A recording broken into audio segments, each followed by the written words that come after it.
Over the last several centuries, one of the weapons that has defined warfare has been artillery. It was used in the conquest of Constantinople by ships on the high seas, reached its peak during the First World War, and is still in use today. What has allowed this weapon to remain in use for so long is technological advancements, which have made artillery more accurate, powerful, and deadly. Learn more about cannons and artillery and how they evolved and shaped warfare over the centuries on this episode of Everything Everywhere Daily.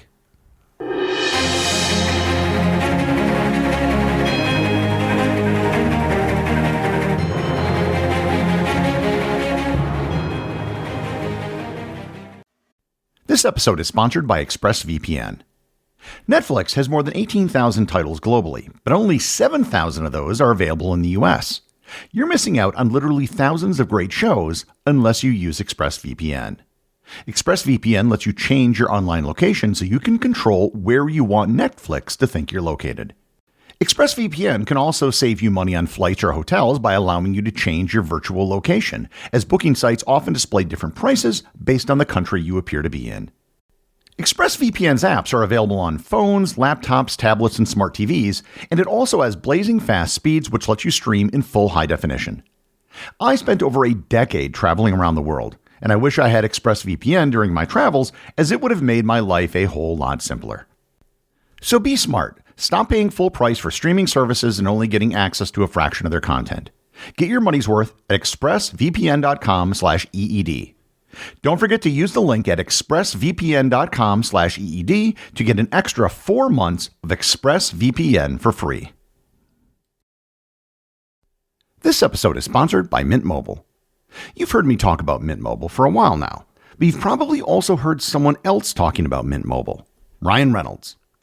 Ryan isn't perfect. After all, he did make the Green Lantern movie. However, when it comes to saving money on your phone bill, he's got it right. With Mint Mobile, you can start with plans as low as $15 a month. With Mint Mobile, you can keep your same phone, use your same number, and use the same towers and network that you do now. All you do is save money. And that's why I recommend Mint Mobile. This year, skip breaking a sweat and breaking the bank. Get this new customer offer and your 3-month unlimited wireless plan for just $15 a month at mintmobile.com/EED.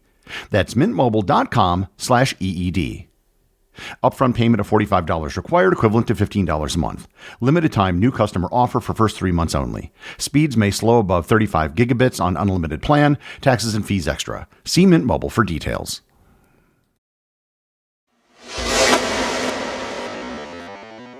In a previous episode, I discussed the history of gunpowder.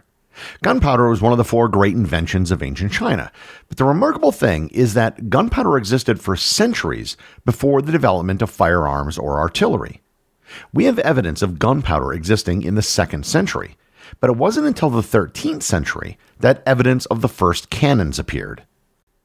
It was the discovery that a confined charge of gunpowder could throw a projectile further and harder than a siege engine, such as a trebuchet, that marked the real beginning of artillery.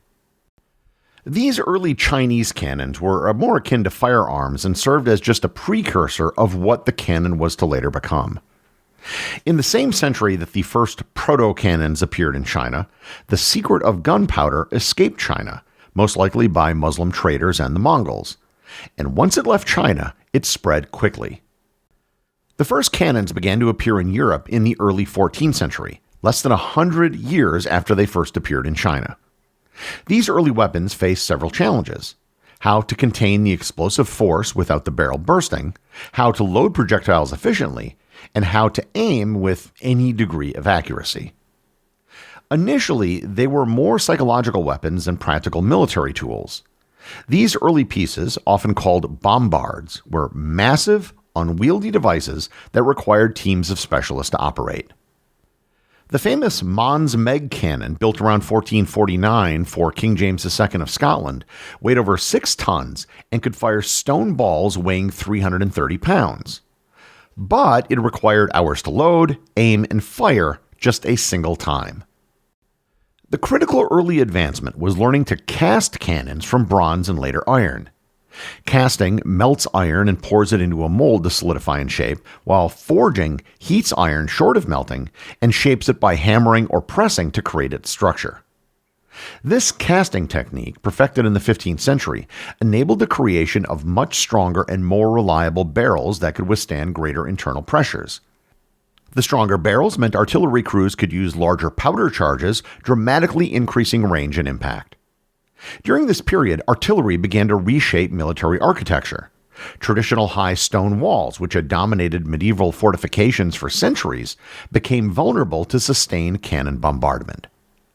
The Siege of Constantinople in 1453 demonstrated this dramatically when Ottoman cannons, including the massive Basilica cannon, breached walls that had stood for over 1,000 years. The Basilica was an immense bronze bombard built by the Hungarian engineer Orbán for Mehmet II in 1453. The cannon was cast in Edirne, Turkey, and hauled by teams of oxen and hundreds of laborers to the siege lines outside of Constantinople, where it fired huge carved stone balls at short range to batter the massive Theodosian walls. Its sheer size demanded heavy wooden beds, custom earthworks, and cooling between shots, so the rate of fire was only a few rounds per day. The cannon needed constant repair and specialist crews to handle the charges and all the projectiles. Despite the fact that it wasn't actually very practical, it became legendary for being the weapon to breach the walls that hadn't been breached in 1,000 years. And it should also be noted that at the time, the projectiles were mostly stone instead of iron cannonballs, simply because they were easier to manufacture. The 16th century marked a crucial transition from crude experimentation to the development of artillery science. Military engineers such as Niccolo Tartaglia began applying mathematical principles to ballistics, studying projectile trajectories, and developing the first scientific approaches to gunnery. This period saw the emergence of standardized calibers and the beginning of interchangeable ammunition. One of the most significant innovations was the development of wheeled carriages that made cannons truly mobile. Earlier cannons had been essentially siege weapons, moved with enormous difficulty and used primarily against static targets. Mobile artillery could accompany armies in the field, providing direct fire support and tactical flexibility that was previously impossible. Cannons were also built with trunnions, which are simply pegs protruding off either side of the cannon so that the barrel could pivot on the carriage. Technical challenges of creating reliable ignition systems also drove innovation during this era. Early cannons employed simple matchlock mechanisms, where a slow-burning match was manually applied to a touch hole filled with fine priming powder. This system was unreliable in wet weather and was dangerous for gun crews. The development of more sophisticated firing mechanisms, including early flintlock systems adapted from small arms, improved both reliability and safety. Naval artillery matured during this same era. Ships mounted broadside batteries of iron guns on wooden carriages, and naval architects redesigned hulls to support heavy ordnance on multiple decks. Cast iron gun production in places like England's Weald region made naval gunnery cheaper and more plentiful. Sea fights shifted from exclusively boarding actions to ranged gunnery duels, and coastal fortresses evolved into low earthen bastions that could survive cannon fire. One thing that most people don't realize about cannon battles at sea is that they were notoriously inaccurate. While cannons could and did sometimes sink ships, more often than not, they simply disabled a ship by striking the mast. The reason ships had so many cannons was due to their limited accuracy. The 17th century witnessed a transformation of artillery from specialized craft to a professional military service. This change reflected both technical advances and new tactical thinking about how cannons should be integrated into military operations. The Swedish king Gustavus Adolphus revolutionized field artillery by developing lightweight cannons that could keep pace with infantry and cavalry. His leather gun cannons, which were nothing but copper tubes bound with leather and rope to reduce weight, represented early experiments in making artillery truly mobile. The leather gun wasn't successful, but they demonstrated the growing recognition that artillery needed to be flexible rather than just powerful.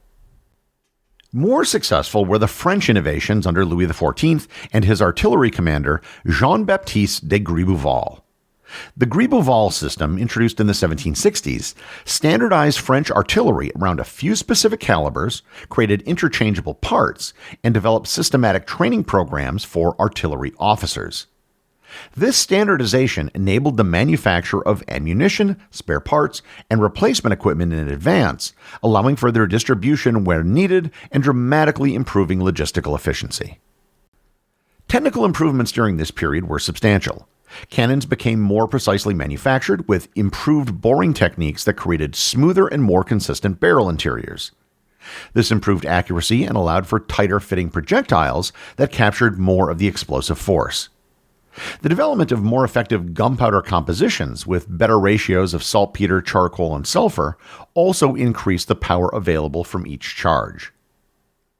Napoleon Bonaparte's famous declaration that God fights on the side with the best artillery reflected the profound impact of cannons on warfare by the early 19th century.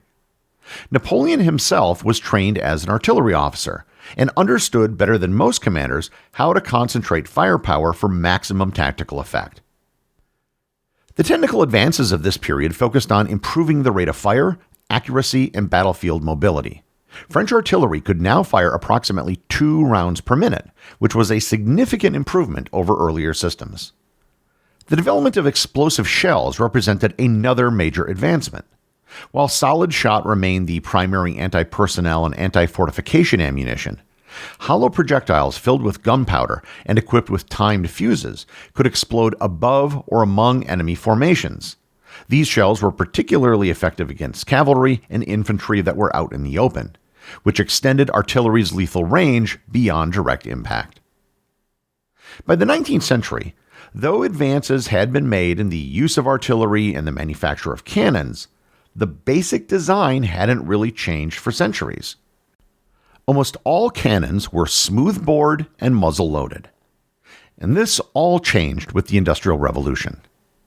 The introduction of rifling, that being spiral grooves cut into the cannon's bore, dramatically improved accuracy by spinning projectiles in flight.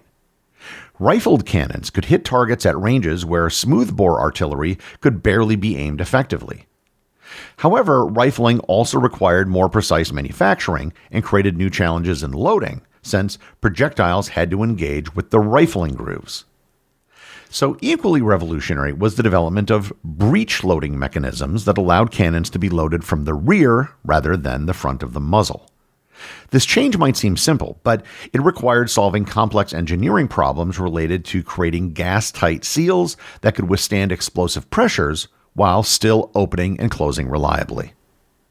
Breech loading dramatically increased the rate of fire and allowed gun crews to work in more protected positions.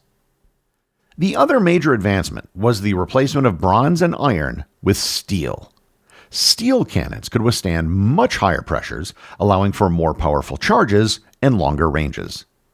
Steel was also more precisely manufactured than earlier materials, allowing for tighter tolerances and improved performance.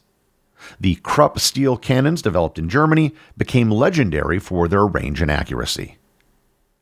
These technical advances were demonstrated devastatingly during the American Civil War, where rifled artillery could engage targets at ranges exceeding 2 miles.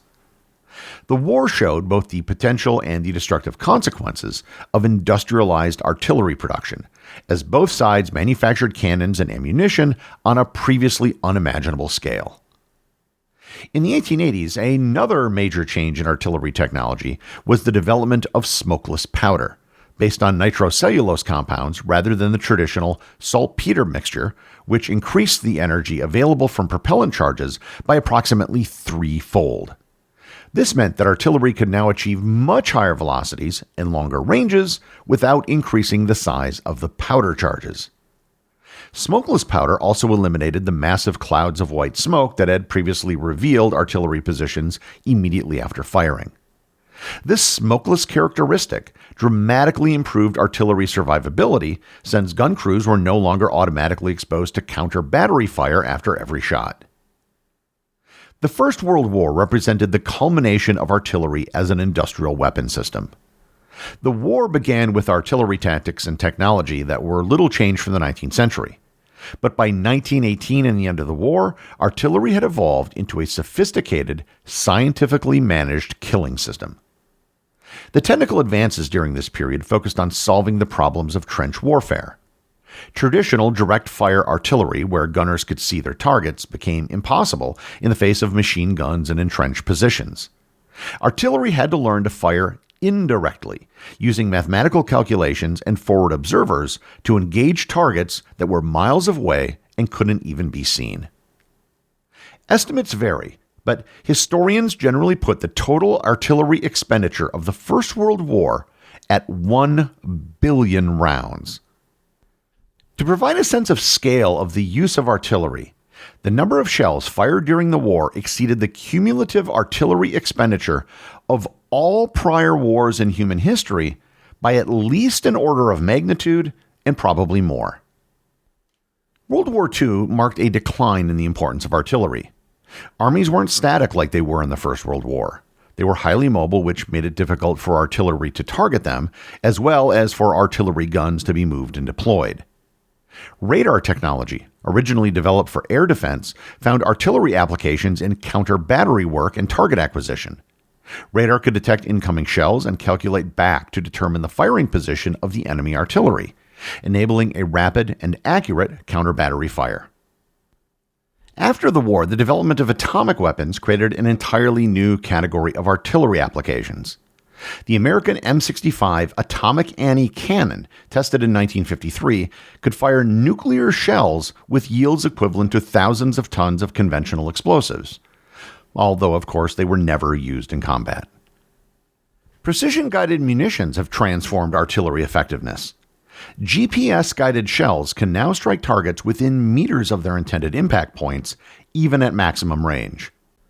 Some believe that we've now reached the end of the line for artillery. Precision-guided munitions are accurate, but they are incredibly expensive. A single shell can cost between $15,000 to $68,000, which is less than the cost of a lethal drone, which can easily take out a mobile artillery platform. Whatever the future holds, I'm sure there'll be some place for cannons and artillery. But if the trends continue, they might be less important in future wars than they have been since the development of cannons over 600 years ago. The executive producer of Everything Everywhere Daily is Charles Daniel. The associate producers are Austin Oetken and Cameron Kieffer. My big thanks go to everyone who supports the show over on Patreon. Your support helps make this podcast possible. And I also want to remind everyone about the community groups on Facebook and Discord. That's where everything happens that's outside the podcast, and links to those are available in the show notes. As always, if you leave a review on any major podcast app or in the above community groups, you too can have it read on the show.